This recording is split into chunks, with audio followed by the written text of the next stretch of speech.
My name is Tori Myers, and in the late afternoon of a humid Tuesday in May, I discovered that $38,000 was exactly what my father believed a son's mediocrity was worth, while my 4 years of sleepless nights and Dean's List honors weren't even worth the price of a tank of gas.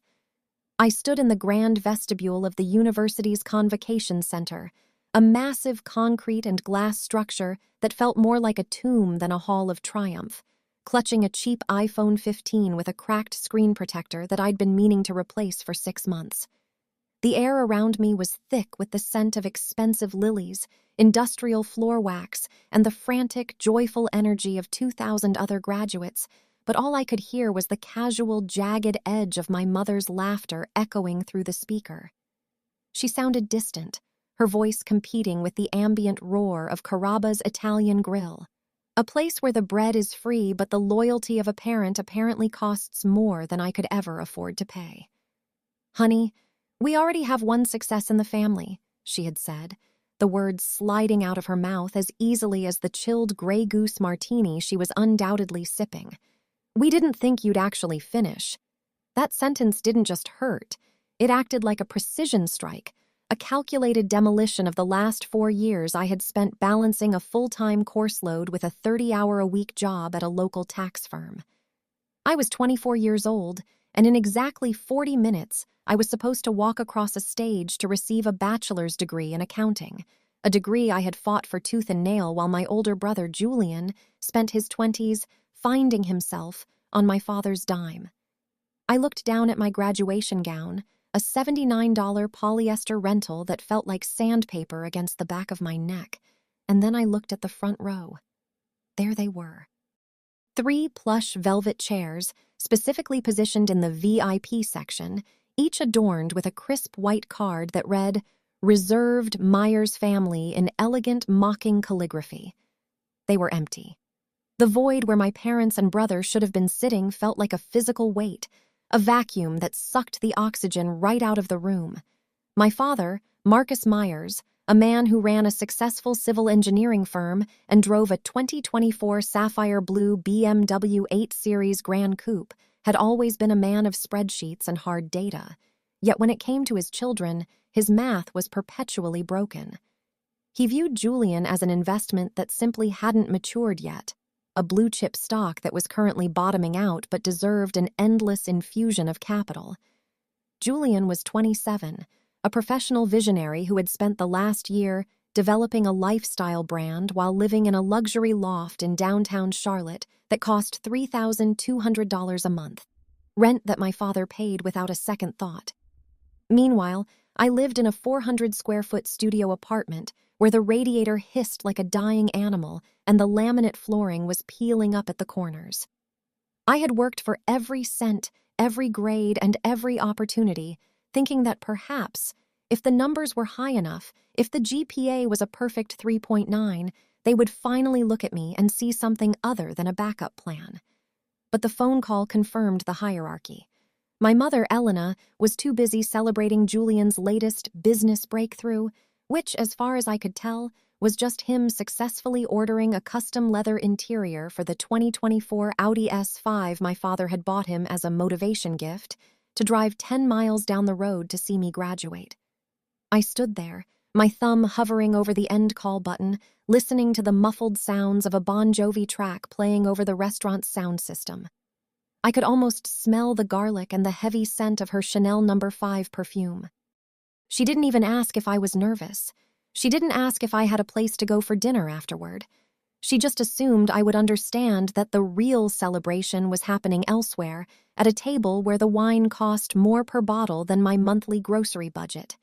The betrayal was compounded by a piece of information I had stumbled upon just 2 nights prior while helping my father organize his digital files for his upcoming tax audit. I wasn't supposed to see the wire transfer history. I was just supposed to be the reliable daughter who understood GAAP principles and could make sense of his messy QuickBooks entries. But there it was, a glaring entry from April 14th, a $38,000 transfer to Julian's personal savings account, labeled simply as Career Launch Support. That was the moment the floor had dropped out from under me. $38,000. That was more than my entire student loan debt. It was more than the down payment on the small two-bedroom fixer-upper on the outskirts of the city I had been eyeing. A modest brick house listed for $210,000 that felt like an impossible dream. My father had handed over a house's worth of equity to a man who couldn't even manage to wake up before noon, all while telling me that struggle builds character and that he didn't want to spoil me by helping with my tuition. Standing in that hall, the realization crystallized into something cold and sharp. The injustice wasn't just in their absence, it was in their utter lack of belief. They truly didn't think I'd finish. They viewed my ambition as a quirky phase, a little hobby that would eventually fade away until I realized my place was to be a supporting character in Julian's expensive, fabricated life. I felt a tear prick the corner of my eye, but I blinked it back, the salt stinging against my skin. I wouldn't give them the satisfaction of a breakdown. Instead, I felt a strange, vibrating energy take hold of me. It was the fuel of the overlooked. The ceremony began with a thunderous organ processional that vibrated through the floorboards, but I moved like a ghost through the crowd. I stood in line with the other M's, watching as parents stood on their tiptoes with high-end Nikon cameras and oversized bouquets of roses, screaming the names of their children. When my name was finally called, Victoria Ann Myers, the silence from the front row was deafening. I walked across that stage, my hand shaking only slightly as I shook the dean's hand and accepted the leatherette folder that held a piece of paper I had bled for. I didn't look for them. I looked at the exit signs. I looked at the future. As soon as the ceremony ended, I didn't wait for the photos or the champagne toasts in the courtyard. I walked straight to the parking lot, my heels clicking rhythmically against the asphalt of the university's Lot C. I found my car, a 2016 silver Honda Civic with a dent in the rear bumper and a persistent rattling in the glove box, and I sat inside for a long time. The heat in the car was stifling, reaching nearly 90 degrees in the afternoon sun, but I didn't turn on the air conditioning. I just stared at that leatherette folder. My father's $38,000 gift to Julian was meant to buy him a future he didn't earn. But in my hands, I held something far more valuable. I had the knowledge of their true nature, and I had the skills to ensure I never needed a single cent of their poisoned support again. I pulled out my phone and opened my banking app, looking at the balance of my own savings. $4,212 saved from every overtime hour and every skipped meal. It was a pittance compared to Julian's windfall, but it was clean. It was mine. I started the engine, the 2.0-liter four-cylinder motor turning over with a familiar mechanical hum, and I put the car into gear. I wasn't going to Carrabba's. I wasn't going to crawl to them for a celebratory dinner where I would be forced to listen to Julian talk about his brand while my parents nodded in rapt, expensive adoration. I drove toward the edge of town, toward the little brick house on Willow Lane. I parked across the street and just looked at it. The grass was overgrown and the white shutters were peeling, but it was solid. It was real. The rage that had been simmering in my chest since the phone call began to transform into a cold, calculating resolve. If my father thought $38,000 was a career launch for Julian, he had no idea what a woman with an accounting degree and a heart full of spite could do with nothing but her own momentum. I took a deep breath, the scent of the old fabric seats in my Honda filling my lungs, and I made a promise to myself. I would take every insult, every empty chair, and every martini-soaked laugh from my mother, and I would convert them into equity. I would build a life so loud and so successful that they would eventually try to claim credit for it, and on that day, I would show them the receipts. I was Tori Myers, a 24-year-old accountant with no family at her graduation, no safety net, and a vision that was worth infinitely more than $38,000. This was the first day of my real life, and the cost of entry had been the loss of people who never truly saw me anyway. I shifted the car back into drive, the tires crunching over the gravel at the side of the road, and I headed toward my studio apartment to start my first real tax season. The silence in the car was no longer lonely, It was the sound of a clean slate. My name was on that degree, my name would be on the deed of that house, and eventually, my name would be the only one that mattered in the Myers lineage. This wasn't just a graduation. It was an eviction notice for the ghosts of my parents' expectations. For 6 long and grueling years, I existed as the invisible daughter in a suburban household on the quiet, well-manicured outskirts of Charlotte, North Carolina, a house that functioned less like a family home and more like a temple built for the singular worship of the golden sun, my brother Brandon. My father, Gary Myers, was a man who measured the world in board feet and quarterly profit margins, running a residential contracting business that pulled in a steady $450,000 in annual revenue. Yet he always seemed to find a way to make me feel like a line item that had been erroneously added to his balance sheet. I remember March 2019 with a clarity that feels like a physical ache in my chest, because that was the month the disparity between my brother's worth and my own was finally quantified in cold, hard cash and gleaming metal. It was a Tuesday afternoon, the kind of day where the air smells of freshly cut fescue and expensive mulch, when my father pulled into our circular driveway behind the wheel of a beast that looked like it had been forged in the center of an industrial furnace.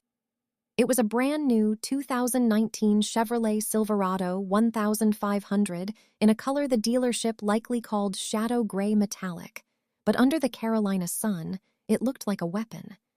Gary didn't just buy a truck, he bought a statement, opting for a custom 6-inch lift kit that made the vehicle tower over my modest 2016 Honda Civic, and he had capped the monstrosity off with $2,200 chrome rims that caught the light and threw it back into my eyes like a taunt. The total cost of that vehicle, including the modifications and the predatory sales tax, was exactly $38,450, and my father had paid for it in cash, peeling the bills from an account he claimed was for the family's rainy day fund. I watched from the porch as he handed the keys to Brandon, who was then 20 years old and had just failed his 3rd consecutive semester at the local community college, a feat my father laughed off as young man's spirit. Brandon took those keys with a smirk that told me he knew exactly where he stood in the hierarchy of the Myers household, and as he climbed into the driver's seat, the leather of the interior creaking under his weight, the engine roared to life with a deep, guttural vibration that shook the windows of the living room. It was the sound of a father's unyielding, unearned devotion, a mechanical scream that drowned out any hope I had harbored of being seen as an equal. That same afternoon, while the driveway was still buzzing with the excitement of Brandon's new toy, I walked into the kitchen where my mother, Linda, was leaning against the granite island with a chilled glass of $24 Chardonnay in her hand. My heart was thumping against my ribs like a trapped bird, because tucked under my arm was a heavy, white envelope from State University, an acceptance letter I had spent 3 years of high school and 1 year of community college preparation to earn. I placed the letter on the counter, the logo of the university staring up at us with a promise of a future, and I cleared my throat to get her attention. She didn't even look at the paper. She didn't even put down her glass or soften the hard line of her mouth. Her eyes were fixed on the window, watching Brandon rev the engine of the Silverado, the chrome rims spinning in place as he showed off for the neighbors.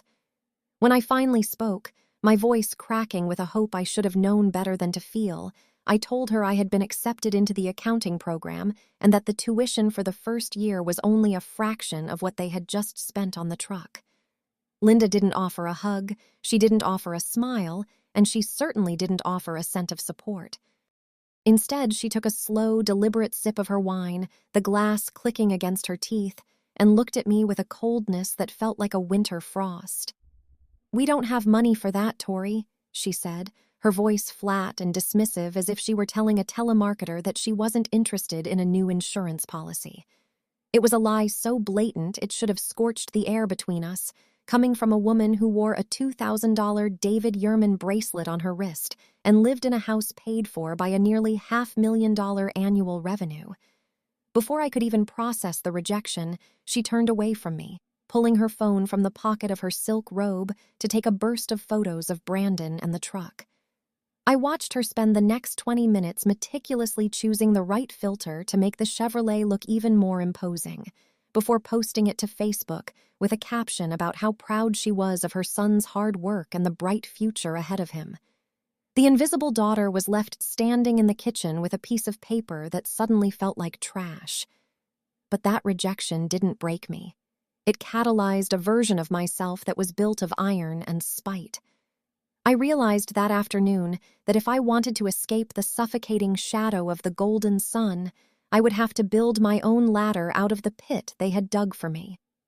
The very next morning, at 4:30 a.m., I drove my rattling Honda to Hendrick's Grocery, a high-end supermarket located 3 towns over where I knew I wouldn't run into any of my parents' affluent friends. I took the 5 a.m. stocking and scanning shift, a job that most people my age would have considered beneath them. But for me, it was a lifeline. For the next 24 months, my life was a repetitive cycle of fluorescent lights, the rhythmic beep of the barcode scanner, and the smell of industrial floor cleaner and rotting produce. I was scanning boxes of organic cereal and 12 packs of sparkling water for $14.50 an hour, every cent of which was a brick in the wall I was building between myself and the Myers legacy. I became a master of invisibility, moving through the aisles of the grocery store like a ghost, arriving while the world was still dark and leaving when the afternoon sun was at its peak. I didn't spend a single dollar on coffee, I didn't go out with friends, and I certainly didn't tell my parents how much I was making. My father, Gary, would occasionally mock my job at the dinner table, asking if I was planning on becoming the regional manager of the frozen peas department while he toasted to Brandon's latest failed business venture, a luxury car detailing service that my father had funded with another $12,000 for equipment and a leased van. I would just nod, keep my head down, and think about the hidden Alley Bank savings account that I had opened on my 19th birthday. Every paycheck, every holiday bonus, and every cent I made from taking extra shifts during the grueling holiday seasons went straight into that digital vault. I watched the numbers grow with a religious fervor, seeing $14.50 turn into hundreds, and eventually, after 2 years of backbreaking labor and social isolation, the balance reached exactly $14,230. That money was my secret weapon, a private hoard of freedom that my parents couldn't touch or diminish with their condescension. While Brandon was out spending his father's money on high-end sneakers and club memberships, I was calculating the exact cost of my first 2 years of university, factoring in the cost of used textbooks and the cheapest meal plan available. I lived in a state of hypervigilance, terrified that Gary or Linda would find out about the money and demand I contribute to the household utilities, or worse, lend it to Brandon for his mounting debts. I kept the Alley Bank app hidden in a folder on the 3rd page of my phone, protected by a password they would never guess, the date I received my university acceptance letter. Living in that house during those 24 months was an exercise in psychological endurance. I had to listen to my mother talk about how difficult it was to maintain the pool while I was counting pennies for my next tuition payment. I had to watch my father hand Brandon the credit card for a weekend trip to Charleston while I was packing a peanut butter sandwich for my 10-hour shift at Hendrick's. Every time I saw the chrome rims of that Chevrolet Silverado glinting in the driveway, I felt a surge of adrenaline that pushed me to work harder, to scan faster, and to save more aggressively. I wasn't just working for a degree, I was working for the right to never have to ask them for anything ever again. The $14,230 wasn't just a number on a screen. It was the price of my dignity, earned through thousands of hours of repetitive labor and the silent endurance of a daughter who had been told she wasn't worth the investment. I was no longer just the invisible girl. I was a girl with a plan, a bank account, and a deep-seated knowledge that the math of my life was finally starting to add up in my favor, even if the people who shared my DNA were too blinded by the glare of Brandon's chrome rims to see it. Each morning as I pulled into the dark parking lot of the grocery store, the cold air hitting my face as I stepped out of my old car, I felt more like a Myers than my father ever would. Not because of the name, but because I was building something from the ground up, one barcode at a time, while the golden sun was merely a passenger in a truck he didn't deserve.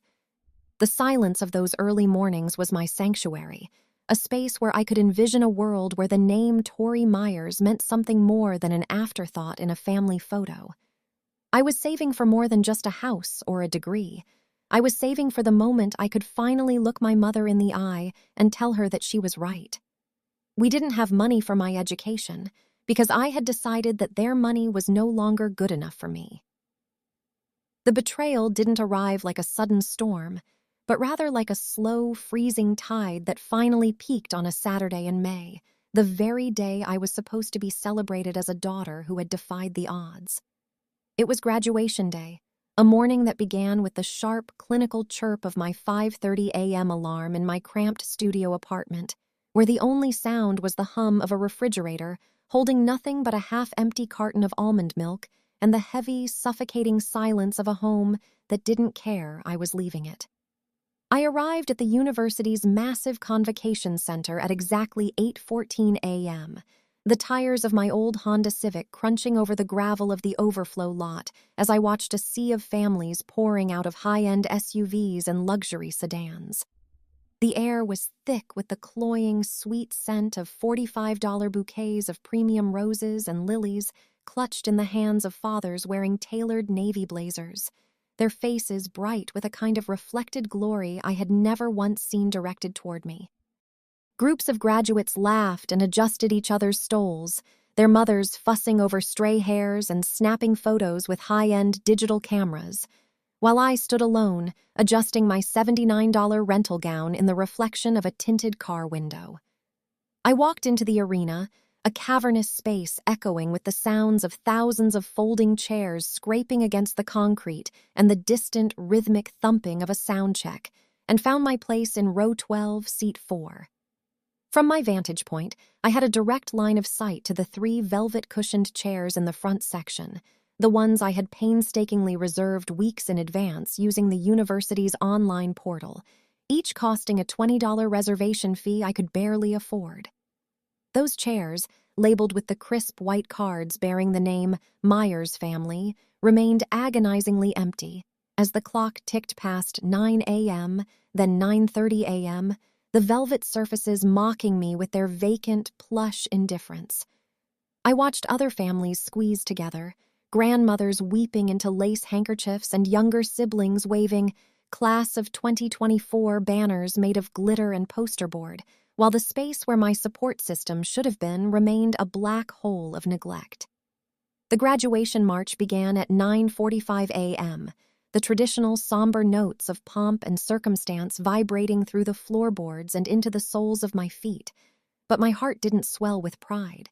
It felt like it was being crushed in a hydraulic press. Then, at exactly 9:55 a.m., just as the chancellor began the opening remarks, a figure moved toward the front row. It wasn't my father, Gary, in his expensive leather loafers, nor was it my mother, Linda, with her manicured nails and distant gaze. It was my advanced auditing professor, Dolores Whitfield, a woman who had seen the bags under my eyes in her 8 a.m. labs and knew exactly how many hours I was logging at the grocery store to pay for her textbooks. She didn't have a designer bag or a bouquet of exotic orchids. She sat down in seat one of the Myers row holding a simple $12 bunch of yellow tulips she had clearly picked up from a street vendor on her way in. She caught my eye from across the floor, gave a sharp, knowing nod, and adjusted her glasses. And in that moment, she was more of a parent to me than the people whose blood ran through my veins. The ceremony blurred into a dizzying parade of names and accolades. But when the moment finally arrived for the accounting department to rise, I felt a strange, cold clarity take hold of me. As I walked across that massive wooden stage, the bright spotlights reflecting off the gold tassels of my Magna Cum Laude honors cord, I didn't look for my father's face in the crowd. I knew he wasn't there to see the daughter who had worked 50-hour weeks and maintained a 3.9 GPA receive a diploma that signified her entry into a profession of elite precision. He wasn't cheering for the girl who had saved $14,230 in a hidden bank account while he ignored her existence.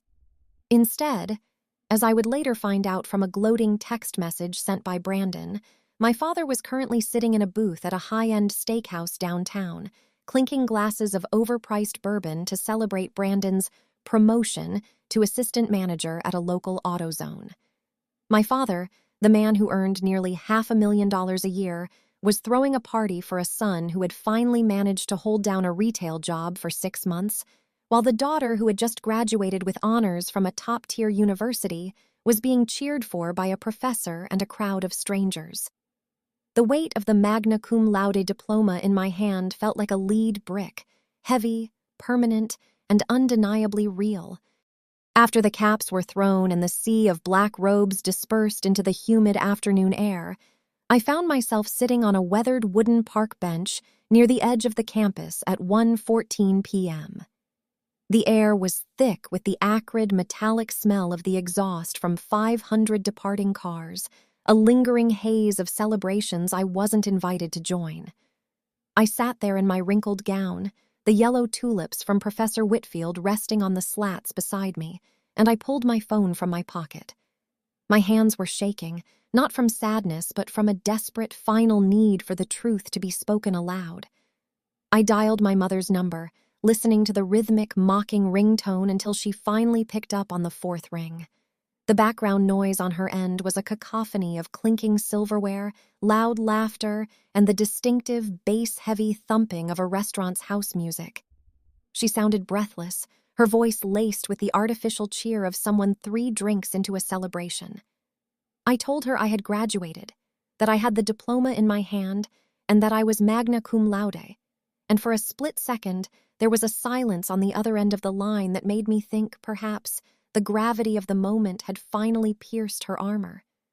But then she spoke, and the words she chose were the final nails in the coffin of our relationship, delivered with a casual, devastating cruelty that only a mother can master.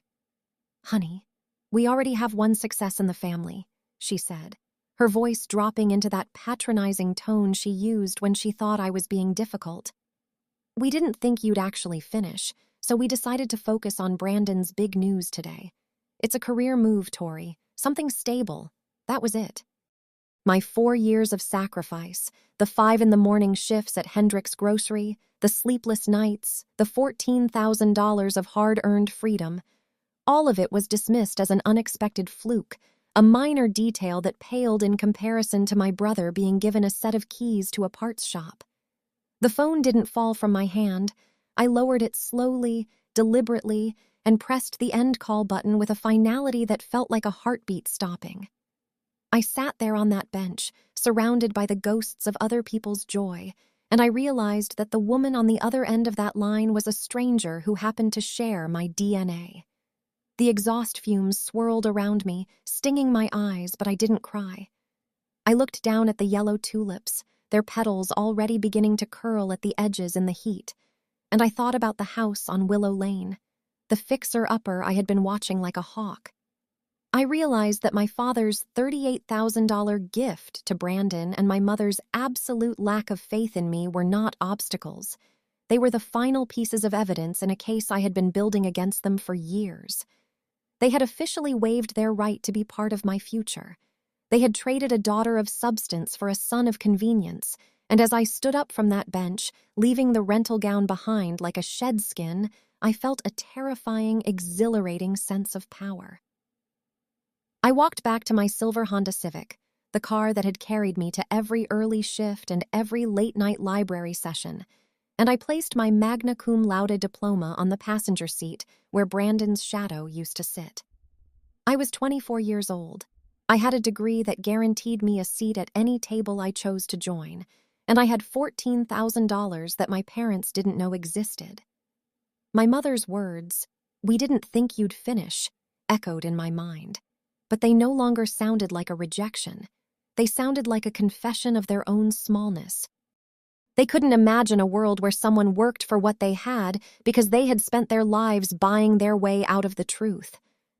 I started the engine, the familiar rattle of the glove box sounding like a drum roll, and I drove away from the university, away from row 12, seat 4, and away from the empty velvet chairs. I headed toward the bank to finalize the paperwork for my hidden account, my eyes fixed on the road ahead. The Myers family had their success, or at least the fragile, expensive version of it they had manufactured for Brandon. But I had something they would never understand. I had a foundation built on the very things they thought would break me. As I merged onto the highway, the sun reflecting off the cracked screen of my iPhone, I knew that the next time they heard the name Tori Myers, it wouldn't be on a graduation program they ignored. It would be on a legal document they couldn't dismiss, and by then, the price of admission to my life would be far higher than a $12 bouquet of tulips. I was done being the invisible daughter. I was the one who finished, and I was just getting started. That night, the world outside my 450-square-foot studio apartment in the faded outskirts of the city continued to turn with an indifferent hum. But inside those four cramped walls, time seemed to coagulate into a thick, suffocating stillness. I sat in total darkness on a thrift store velvet armchair that smelled faintly of cedar and old dust, the only illumination coming from the ghostly blue glow of the street lamp filtering through the plastic blinds and the distant, rhythmic blinking of the microwave clock. I didn't cry because tears felt like a luxury I could no longer afford, a waste of metabolic energy that was better served for the cold, hard calculations of survival and the construction of a future that contained zero traces of the people who shared my surname. Instead of reaching for a tissue or a bottle of wine to dull the sharp edges of the day's betrayal, I reached for a yellow legal pad and a black Pilot G2 0.7mm gel pen, the kind of professional tool that felt substantial and permanent in my hand.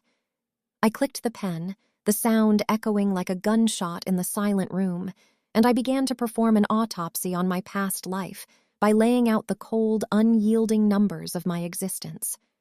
I did the math with the clinical precision of the accountant I had officially become today, listing every tuition payment, every laboratory fee, every overpriced textbook, and every gallon of gas used to commute to the grocery store at 5 a.m. When I reached the final tally, the number staring back at me from the yellow paper was $47,340, the total cumulative cost of my education and my basic survival over the last 4 years, every single cent of which had been earned by my own calloused hands and weary bones. This was the price of my independence, a debt I had paid in full while my parents, Gary and Linda Myers, were busy liquidating their own integrity to finance the directionless, pampered life of my brother Brandon. It was the cost of every missed social event, every meal consisting of generic brand ramen, and every hour of sleep sacrificed to the altar of a degree they didn't think I would actually finish. I stared at that figure, $47,340, and realized it wasn't just a balance sheet. It was a ransom payment I had successfully paid to buy back my own soul from a family that viewed me as a liability.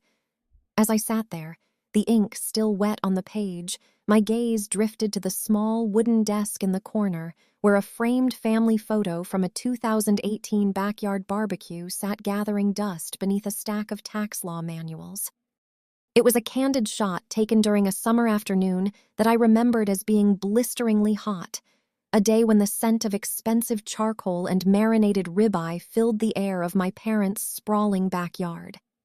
In the photo, my father was grinning, his arm draped over Brandon's shoulder as they stood in front of the stone fire pit, and my mother was laughing beside them, her sun hat tilted at a perfect jaunty angle.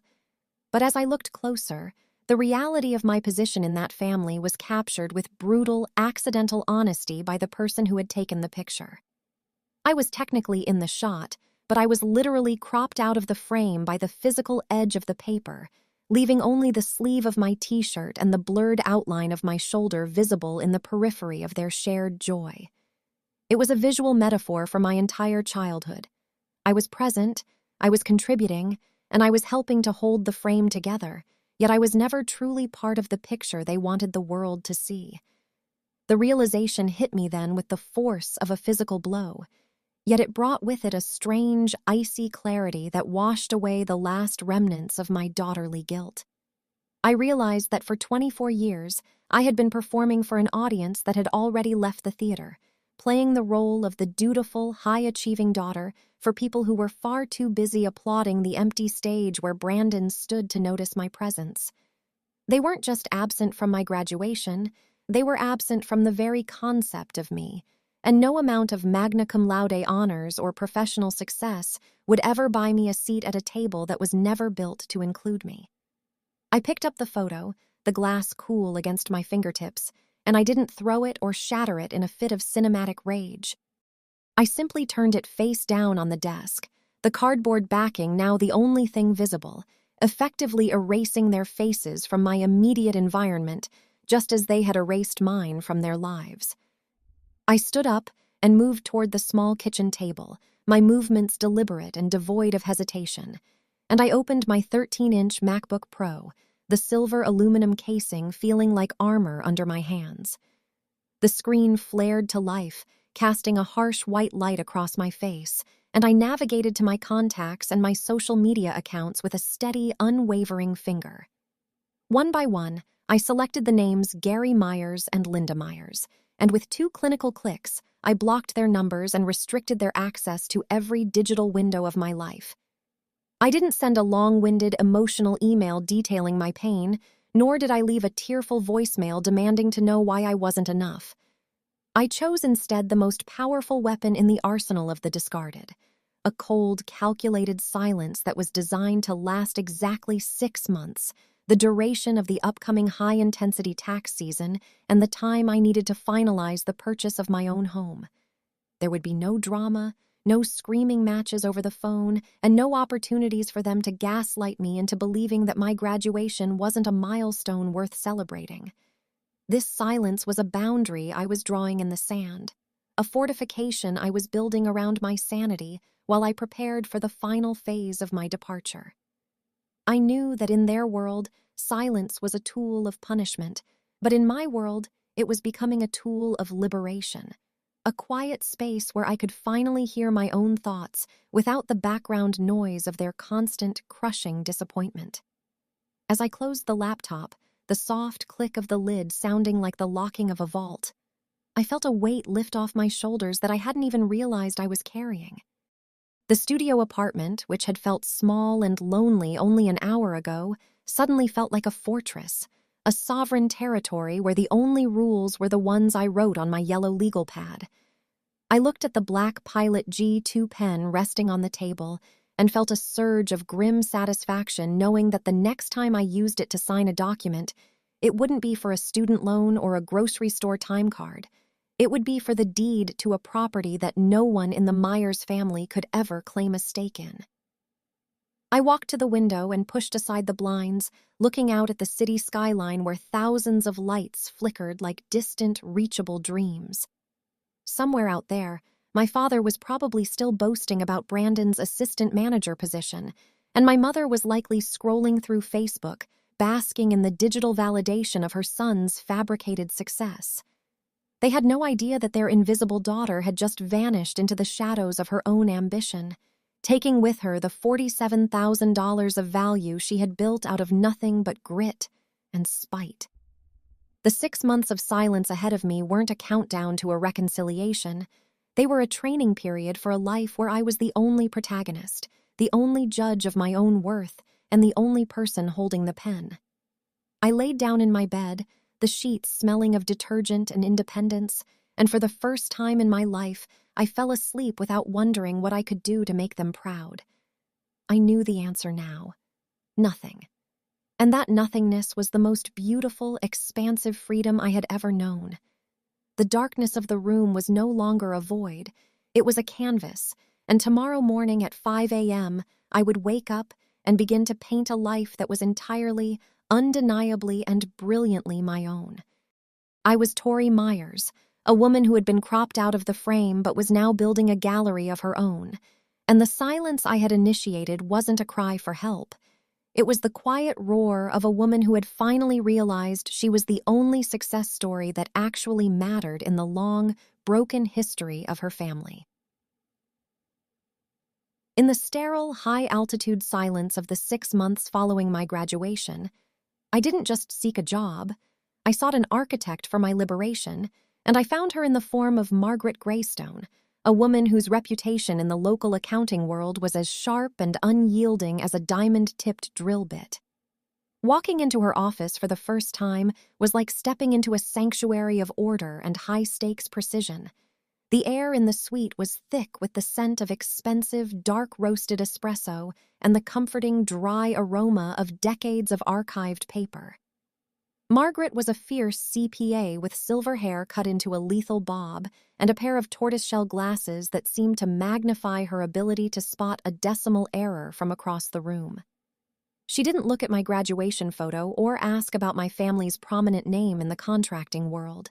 She looked at my transcripts, noted the Magna Cum Laude honors, and saw the hunger in my eyes that only someone who has been overlooked for 24 years can possess.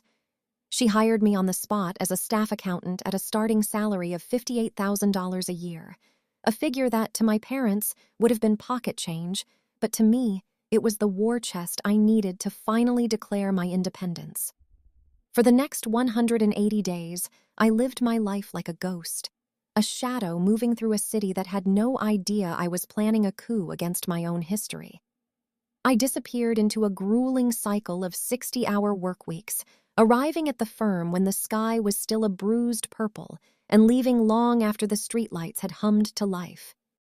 While my peers were out exploring the city's nightlife, I was hunched over a dual-monitor setup, my fingers flying across a mechanical keyboard as I tracked every single penny of my existence in an intricate, color-coded Excel spreadsheet that would have made my father's head spin. Every dollar was accounted for, every tax deduction was maximized, and every cent of interest from my hidden alley bank account was reinvested into the singular goal of my exit strategy. I became a master of avoiding the family information leaks, maintaining the wall of silence I had built with a discipline that bordered on the religious. I ignored the passive-aggressive texts from my mother about how Brandon was finally finding himself and the occasional missed call from my father that I knew was only meant to ask for help with his QuickBooks. I didn't tell a soul when I began the exhaustive process of applying for an FHA loan, a task that required me to produce 3 years of tax returns, 2 months of pay stubs, and a level of financial transparency that my brother hadn't achieved in his entire adult life. The contrast between my reality and Brandon's was a jagged line that I navigated with cold satisfaction.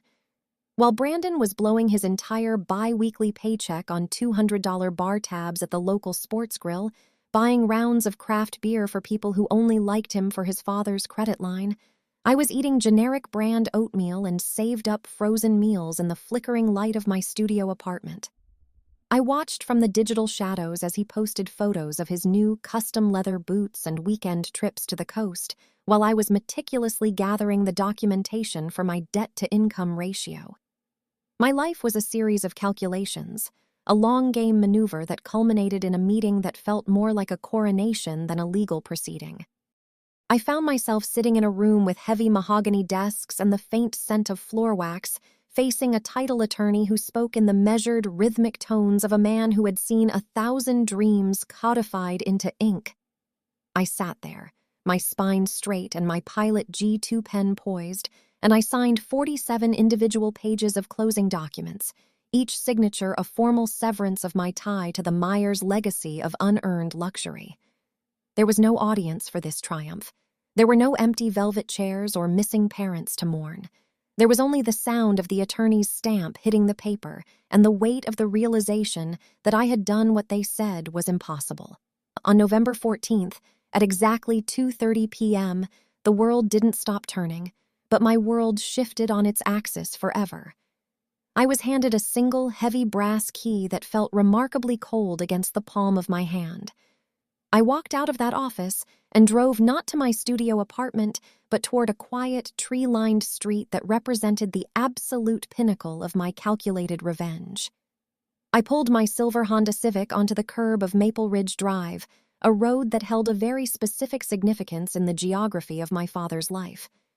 Every single morning, at approximately 7:15 a.m., Gary Myers drove his sapphire blue BMW 8 Series down this exact stretch of asphalt on his way to his office, a ritual he had performed for over a decade. He considered this neighborhood his territory, a place where he had built several of the high-end homes that lined the cul-de-sacs, but he had never imagined that his invisible daughter would own a piece of it. I stood on the sidewalk for a moment, looking at the two-bedroom house that was now legally, undeniably mine.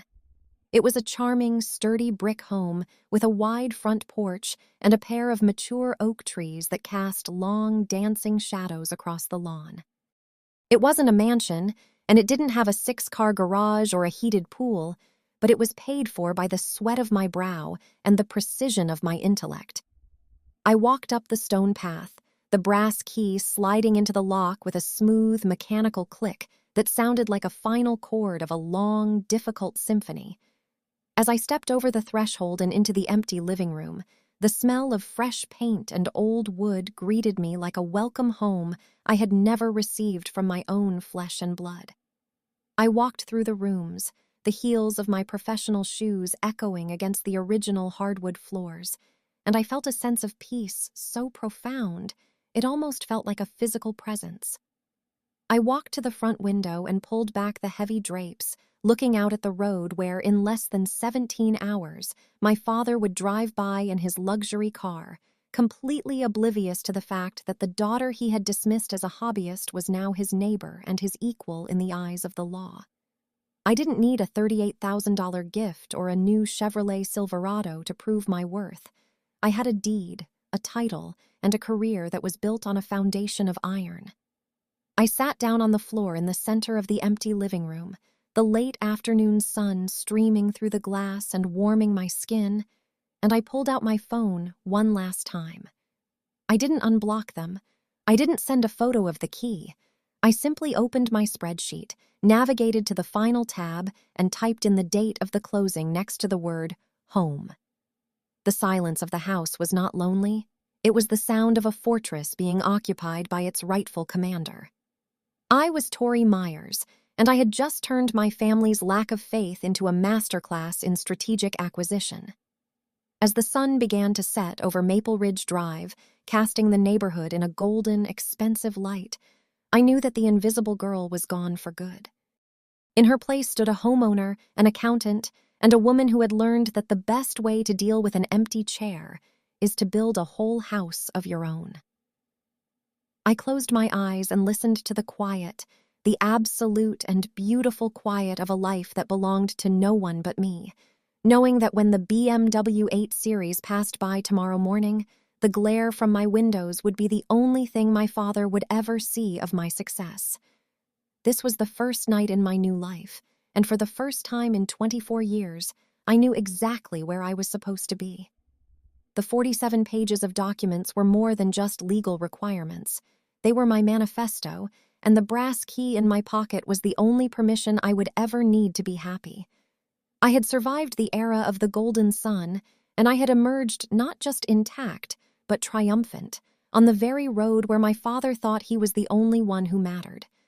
The game was over. The numbers had been tallied, and for the first time in history, the Myers family math had finally come out in my favor. The trap I set wasn't a physical snare or a grand confrontational party in a rented ballroom. It was something far more surgical and devastatingly modern. A single, perfectly timed Facebook post designed to ripple through the digital fabric of the Myers social circle like a silent earthquake. On that crisp November afternoon, I stood on the porch of my new home on Maple Ridge Drive, the wood beneath my feet feeling solid and permanent, and I positioned myself right next to the heavy wooden post where the red "Sold" sign hung like a trophy of war.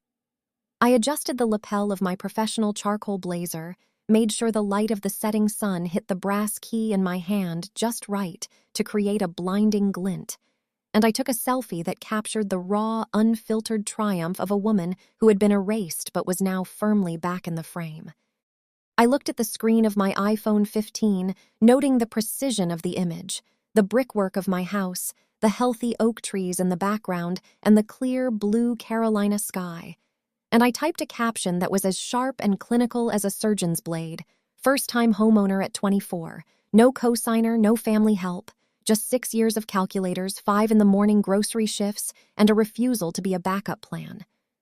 I paused for a second, my thumb hovering over the blue button, knowing exactly what this would do to the carefully curated facade of success my parents had spent years building for my brother Brandon.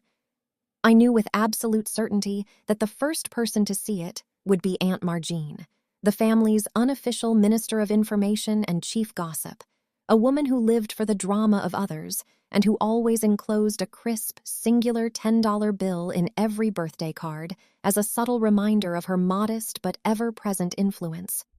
Margine spent her afternoons patrolling Facebook like a digital warden, and I knew she would be the primary vector for the infection of truth I was about to release into the Myers family bloodstream. I hit share at exactly 3 p.m., and then I walked back into my empty living room to retrieve a bottle of $40 Cabernet Sauvignon I had bought specifically for this occasion, a wine that cost more than any bottle my mother ever opened when I was in the room. I poured a glass, the deep crimson liquid swirling against the crystal, and I walked back out to my porch to sit on the top step and watch the digital world begin to burn.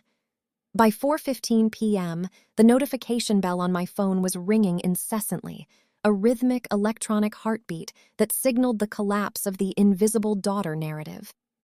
The post didn't just perform well, it exploded, racking up 284 likes and 42 shares in just over an hour, a level of engagement that far surpassed any of the filtered photos my mother had ever posted of Brandon's lifted Chevrolet Silverado.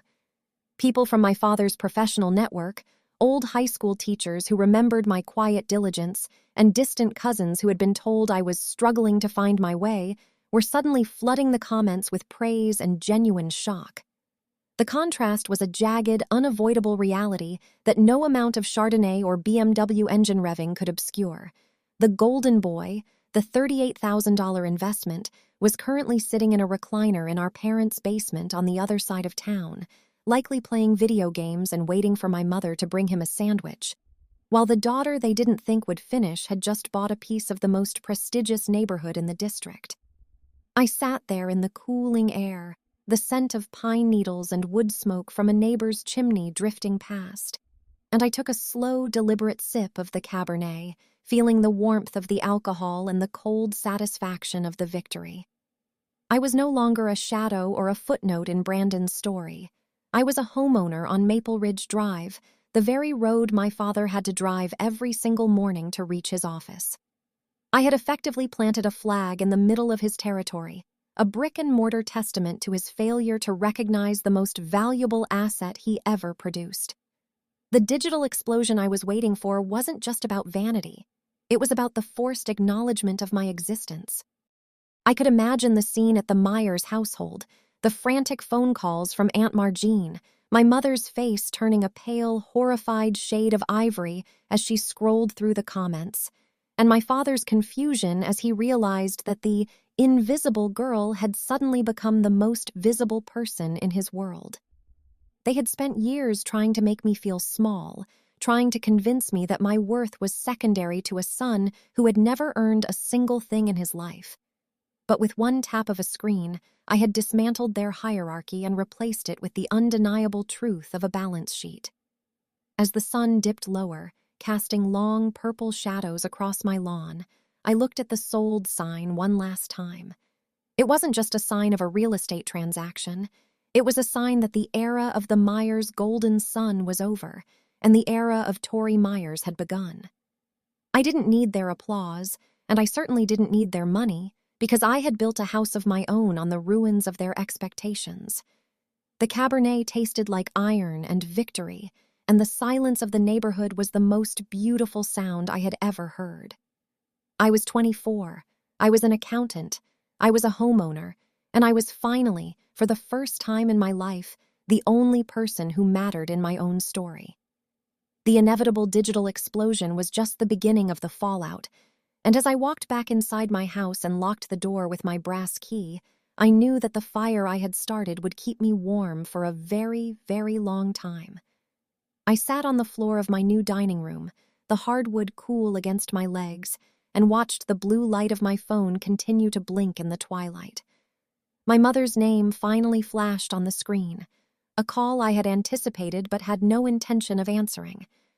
I let it ring until it went to voicemail, then did the same when my father's number appeared moments later.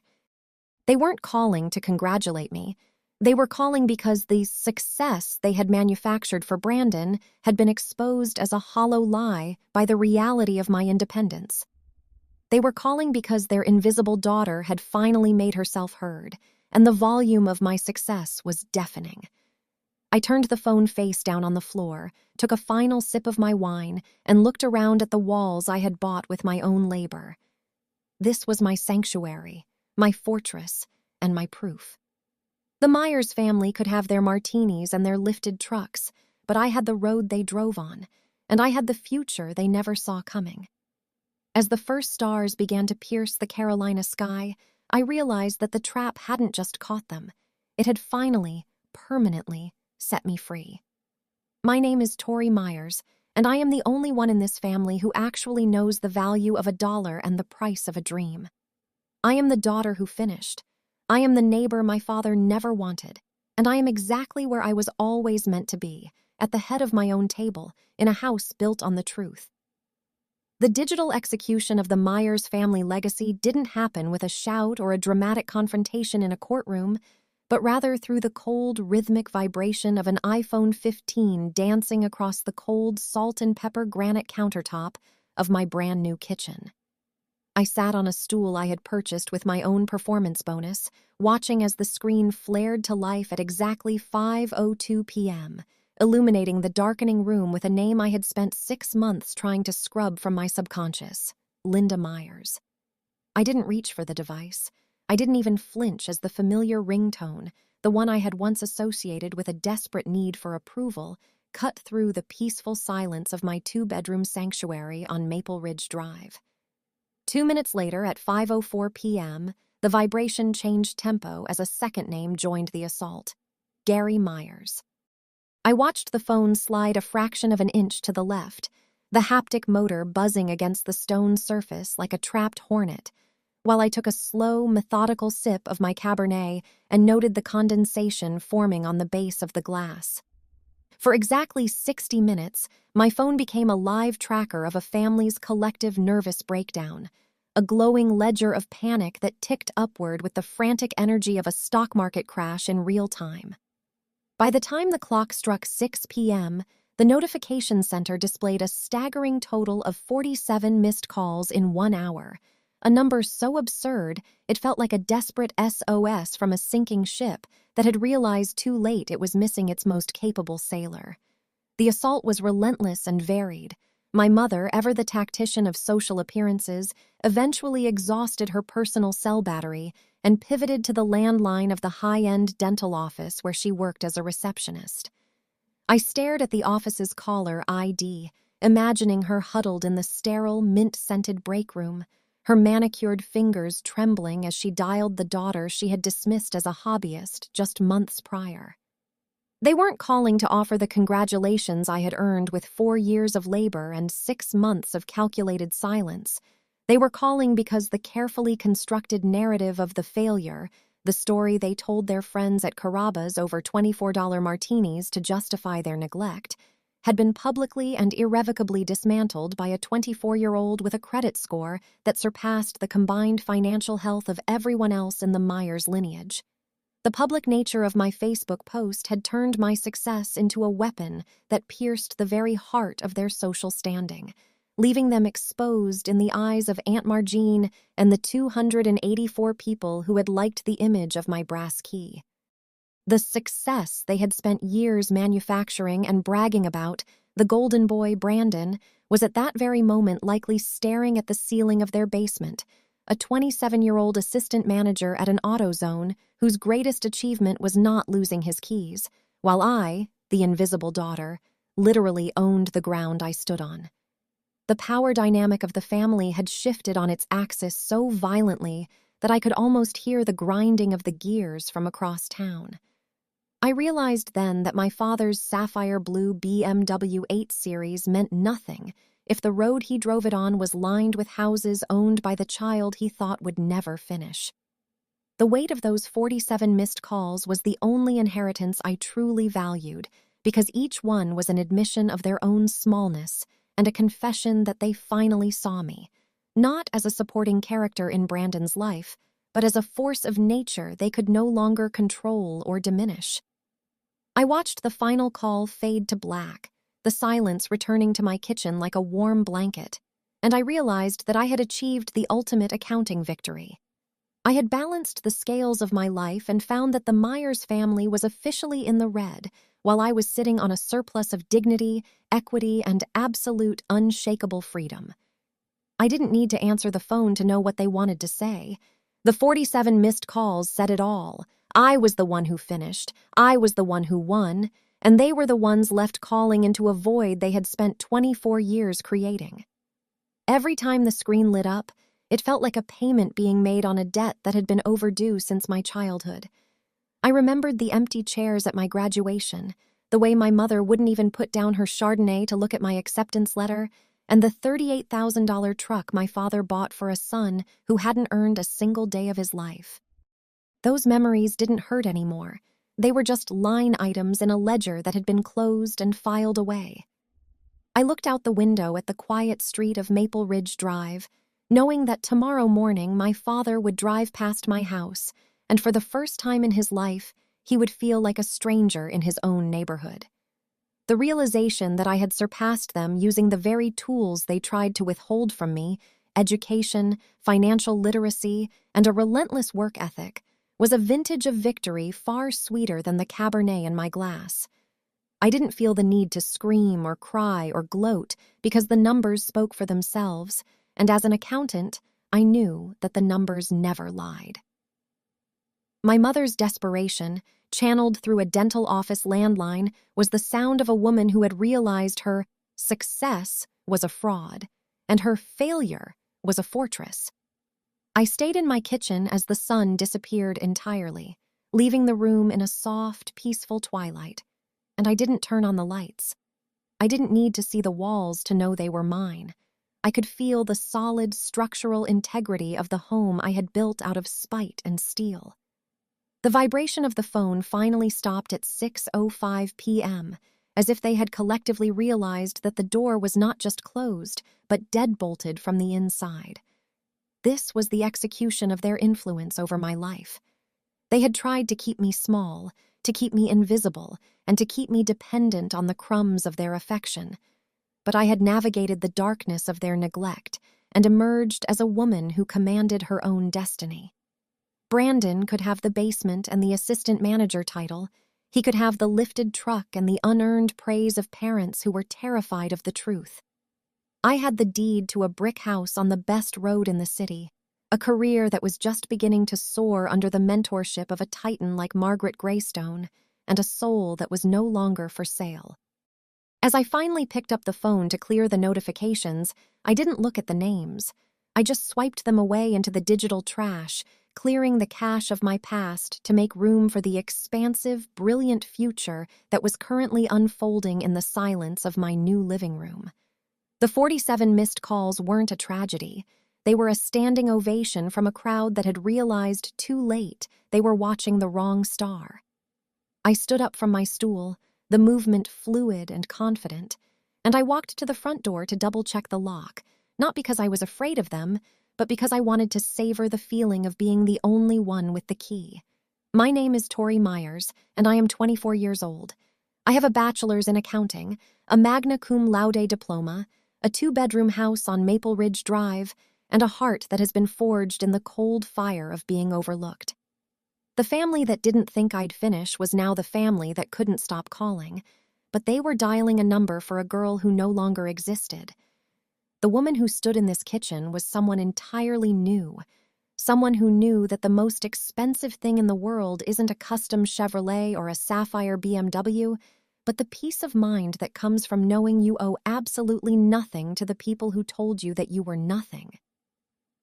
I looked at the dark screen of my phone one last time before placing it face down on the counter, and in the absolute stillness of my own home, I finally felt like I had come home to myself. The numbers were settled, the audit was complete, and for the first time in my life, I was perfectly, brilliantly in the black. The final collapse of the Myers family myth occurred exactly 3 days after my digital Declaration of Independence, manifesting not as a grand explosion, but as a pathetic, tear-stained heap on my front porch. I pulled into my driveway on Maple Ridge Drive at 5:45 p.m., the headlights of my silver Honda Civic illuminating a figure huddled on my top step, framed by the sturdy white pillars of the house I had bought with my own labor. It was Linda Myers, a woman who usually spent her Tuesday evenings at a high-end yoga studio or sipping chilled white wine, but today she looked like a blurred watercolor painting of her former self. Her eyes were swollen and rimmed with a raw, angry red from hours of crying, and her expensive silk scarf was knotted haphazardly around her neck as if she had dressed in a blind panic. As I stepped out of my car, the crisp November air biting at my skin, she stood up with a staggering lack of the poise she had used to dismiss my entire life just months prior. She tried to move toward me, her hands outstretched in a gesture of maternal desperation that felt several years too late, and she immediately launched into the primary defense of the guilty, the claim that her cruelty had actually been a misguided form of concern. "Tori, I was just so worried that you were putting too much pressure on yourself," she began, her voice cracking in a way that was clearly designed to trigger the daughterly guilt I had spent 6 years surgically removing from my heart. "We didn't want to get your hopes up in case the accounting thing didn't work out. We just wanted you to be realistic," she continued, the lies sliding out of her mouth like oil on glass. I didn't move from my position by the car, and I didn't offer her the comfort of a hug or even a softening of my expression. I stood there in my professional attire, clutching my leather briefcase that contained the quarterly projections for Margaret Greystone's elite clients, and I watched her realize that the girl who used to beg for a seat at the table had been replaced by a woman who owned the whole house.